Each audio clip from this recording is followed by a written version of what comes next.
This is my land. I want you arrested for trespassing. We weren't doing anything wrong until she attacked us. Step back, both of you. Let's discuss this calmly.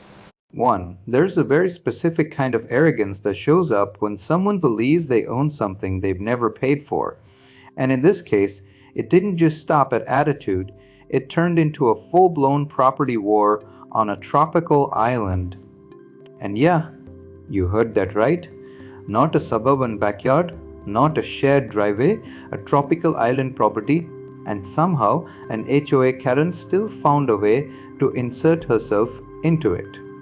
Now imagine waking up one morning, walking out onto your own land you bought, legally registered, taxed and documented, only to find a freshly built fence cutting straight through your property like someone drew a line and said, "This part isn't yours anymore." No notice, no conversation, no permission, just the fence. And standing there, arms crossed, was someone who had absolutely convinced herself she had the authority to do it. Bro, hearing this just blew my mind, because this wasn't just entitlement, this was next level delusion. And here's where it gets even crazier. The person who built that fence, she wasn't even supposed to have jurisdiction over that land. The HOA she represented barely had authority over a nearby cluster of vacation homes. Not private island property, but that didn't stop her, because in her world, rules didn't come from documents, they came from what she believed should be true. And what she believed was that she could control everything she could see. That's exactly how people act in real life when no one has ever challenged them before. Now, here's where most people would panic. Some would argue and others would call the police immediately, but not this owner. No, he about it too. This guy played it differently. He didn't raise his voice. He didn't escalate. He didn't even touch the fence at first. Instead, he let her dig her own hole. And what followed was one of the cleanest, smartest, most legally satisfying reversals you'll ever hear. Because when the dust settled, that fence didn't just come down, and it cost her more than she ever imagined. 3. The property wasn't just land. It was the result of years of calculated decisions, long hours, and the kind of patience most people don't have anymore. The owner had spent nearly a decade building a portfolio strong enough to finally invest in something that wasn't just profitable but personal. And that's how he ended up buying a slice of a tropical island, not the entire island, but a legally defined portion that came with full ownership rights, clean documentation, and zero shared governance beyond basic environmental regulations. It was quiet there, that was the whole point. No crowded neighborhoods, no constant noise, no people trying to tell you what color your house should be or how tall your grass could grow. Just open land, ocean air, and complete control over what was yours. Or at least, that's what it was supposed to be. Nearby, on another part of the island, there was a cluster of luxury vacation homes. That section was managed by a small Homeowners Association, the kind that existed mainly to maintain shared amenities and keep property values stable. It wasn't unusual. HOAs like that exist everywhere. But what made this situation different was how loosely some of its members interpreted their authority. And right at the center of that was one particular individual. She had been part of that HOA for years. Not just a member, someone who had slowly positioned herself as the unofficial enforcer of rules, the kind of person who didn't just follow guidelines, but expanded them whenever it suited her. At first, the owner barely noticed her. Their properties weren't directly connected, and there was a clear legal boundary separating the HOA-controlled land from privately owned sections like his. Everything was documented, surveyed, filed. There shouldn't have been any confusion, but entitlement doesn't need logic to exist, for it started small. Occasional comments about maintaining island aesthetics and subtle remarks about how everything visible from the main properties should follow a unified look. Nothing direct, nothing official, just the kind of passive pressure that people like her use to test boundaries. Most people ignored that. He did too, until the day it stopped being comments and turned into action. And it happened while he was away for a few days, just a short trip, nothing major. When he came back, something felt off before he even fully stepped onto the property. It wasn't obvious at first glance, but there was a visual interruption in the landscape and something that didn't belong. And then he saw it, a fence.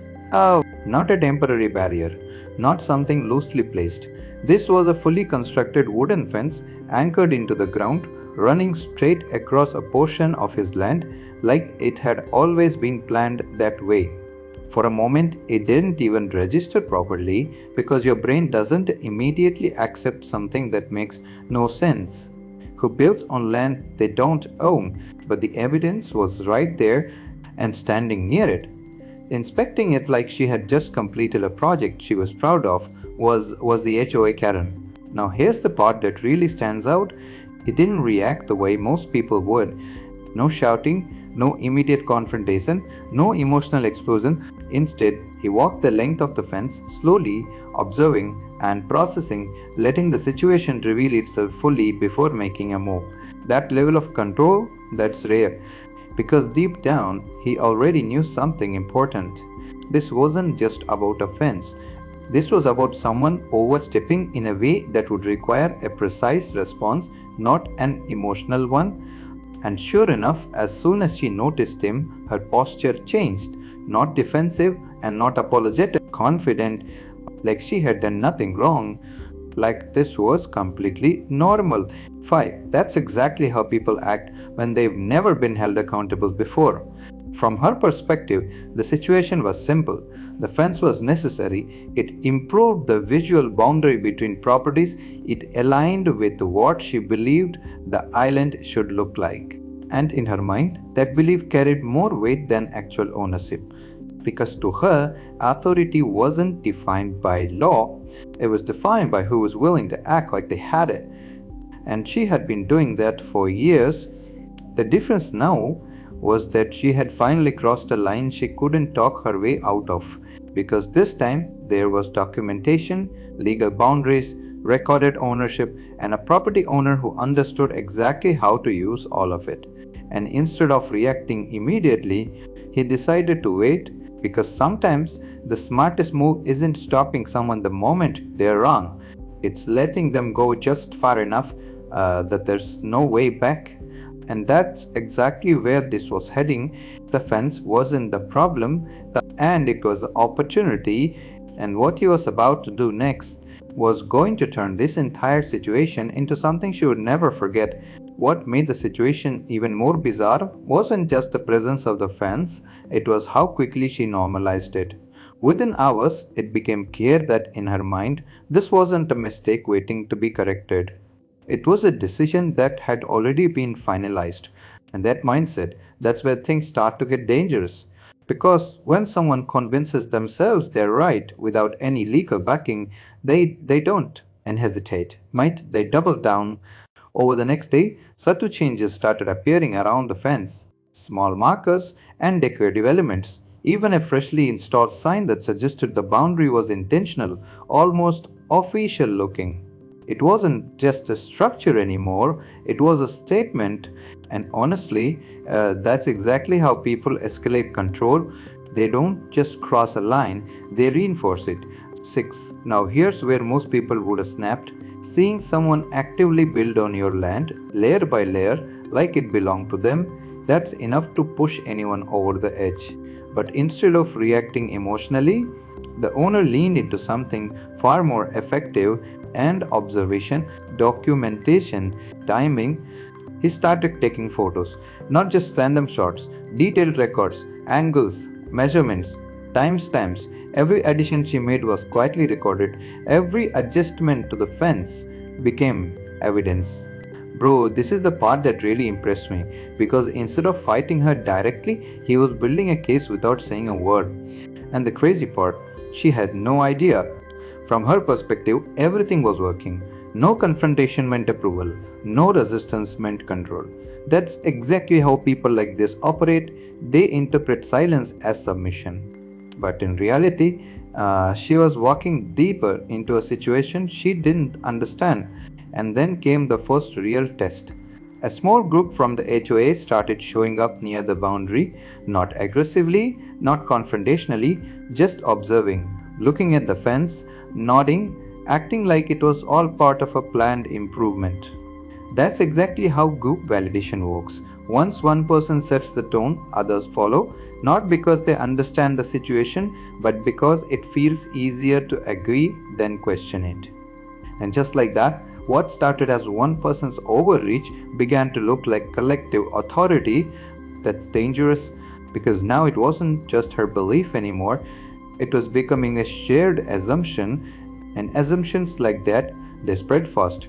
But here's the thing they didn't realize: legal ownership doesn't change based on how many people agree with you, and the owner knew that.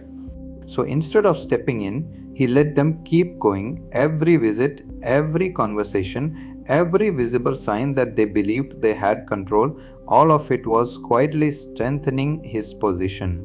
7. Because the more confident they became and the harder the fall would be, and then something shifted. It wasn't loud and it wasn't obvious, but it was enough to signal that things were about to move to the next level. A contractor showed up, not just to inspect, but to extend. That's when it became clear this wasn't stopping at a simple fence.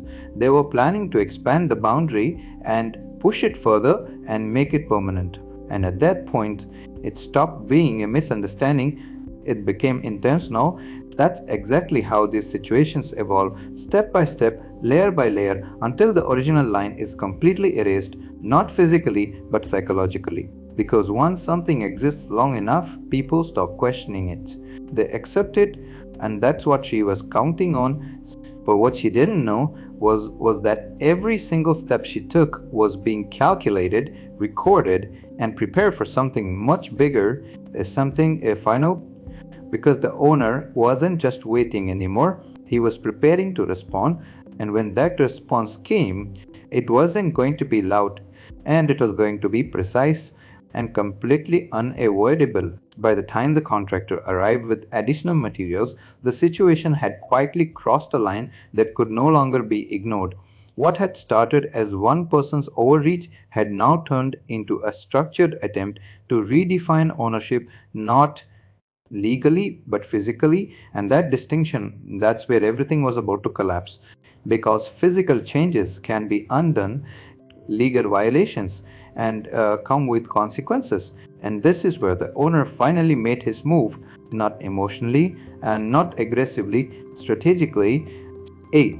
Instead of confronting the contractor or arguing with the HOA representative, he went directly to the one place that actually mattered: the legal framework that defined the property itself. Every document was already in place: survey maps, boundary certifications, purchase records, government filings, everything that proved without any ambiguity exactly where his land began and ended. And more importantly, where it didn't. Bro, this is the kind of preparation that most people skip, and it's exactly why they lose situations like this. But here, every detail was locked in. Once everything was compiled, the next step was even smarter. He didn't go to the HOA, he went above them. A formal notice was filed through the proper legal channels, clearly stating unauthorized construction on privately owned land, not a complaint, not a request. A declaration that changes everything, because now the situation wasn't personal anymore, it was official. And once something becomes official, it stops being about opinions and starts being about consequences. Within a short time, that notice triggered exactly what it was designed to do. An inspection request was approved, and authorities responsible for land regulation were scheduled to assess the site. No drama, no confrontation, just process. And here's the part that really shifts the balance. Up until this point, she had been operating in a space where confidence was enough, where acting like you were in control gave you power. But official review doesn't care about confidence, and it cares about proof, and she didn't have any. When she continued moving forward with the fence expansion, completely unaware of what had already been set in motion, the timeline was quietly tightening around her decisions and every additional board installed. every extension planned, all of it was being added to a growing list of violations. That's exactly how real consequences build, not instantly, but inevitably. And the moment those authorities stepped onto the property, everything she believed about her authority was about to be tested against reality. Because there is one thing that always wins in situations like this: not opinion, and not volume, not confidence, documentation. And she had just built an entire case against herself. The moment the authorities arrived, the entire energy of the situation shifted in a way that no argument ever could have achieved. Up until then, everything had existed in a kind of distorted reality, one where confidence had replaced legality, and assumption had replaced fact. But now, that illusion was about to be dismantled piece by piece. The inspection didn't start with confrontation, it started with measurement. That alone changed everything. Markers were placed, tools came out, documents were reviewed side by side with the physical layout of the land. Every inch of that fence, every post, every extension was no longer just a structure, it was evidence. And this is where things got really uncomfortable for her, because as the officials moved along the boundary, comparing recorded coordinates with what had actually been built, the truth wasn't just revealed, it was undeniable. The fence didn't just slightly cross into private property, it cut directly through it, not by accident, not by inches, by a margin that made it impossible to explain away. Bro, this is the exact moment where confidence disappears, because when facts are laid out like that, there's no room left for interpretation. And yet, she still tried to hold on to it, standing there, attempting to justify the placement, leaning on vague ideas about community standards and visual alignment, as if those concepts could override registered ownership. That's exactly how people behave when they've gone too far to back down. They don't take correct, they rationalize. But the system doesn't respond to rationalization, it responds to violations. 10 and one by one, those violations were documented as unauthorized construction, encroachment on private land, modification without permit, misrepresentation of boundary control. Each one added weight to a situation that was already collapsing under its own arrogance. Meanwhile, the owner didn't interrupt, didn't escalate, and didn't even need to speak much, because at this point, the process was doing everything for him. That's the real power move right there, letting the system enforce what you already know is true. As the inspection concluded, the outcome wasn't dramatic, it was decisive, and a formal order was issued on site.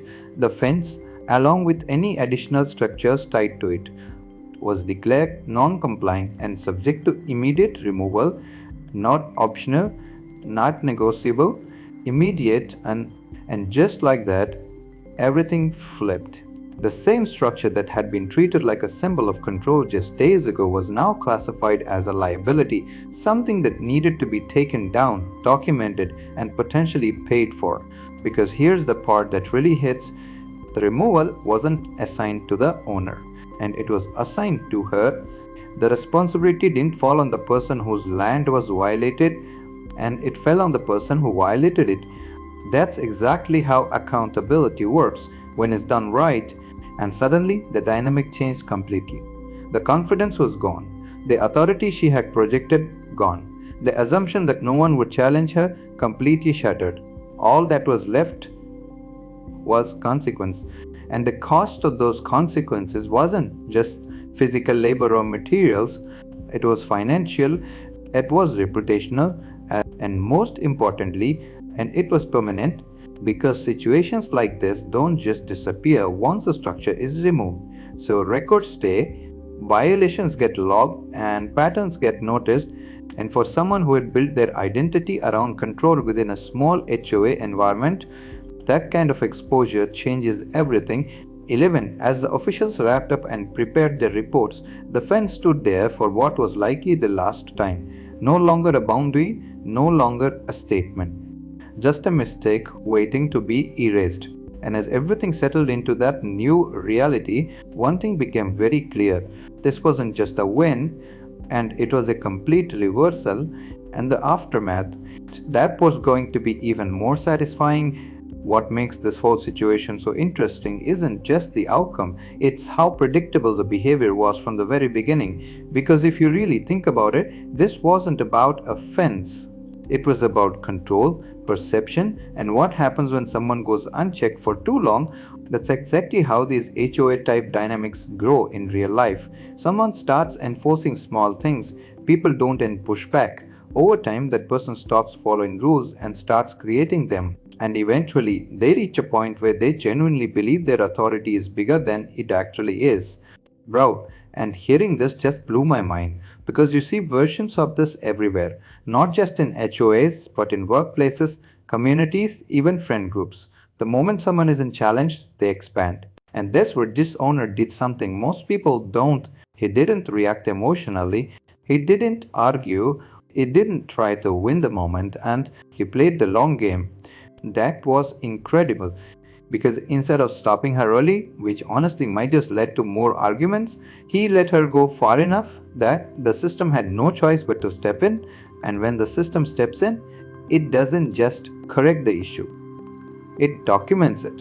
And that's the difference. So if you take anything from this story, it's this: always know your rights before you try to defend them. So because confidence without proof means nothing, and proof without patience, that's wasted potential. 12. Also document everything, even when it feels unnecessary. Especially when it feels unnecessary, because situations like this don't get resolved by who talks louder, they get resolved by who can prove more.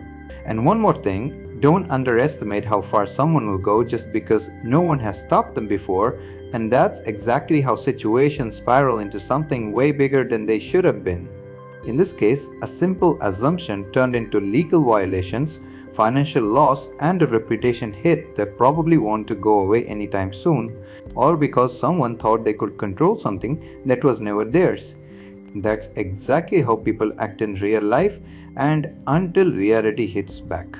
If you made it this far, you already know this one was wild. So let me ask you, what would you have done in this situation? Would you have confronted her immediately, or played it the same way and let it build? Drop your thoughts in the comments, I read everything.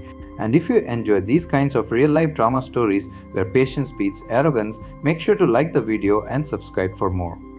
Trust me, there are way crazier ones coming. Until next time,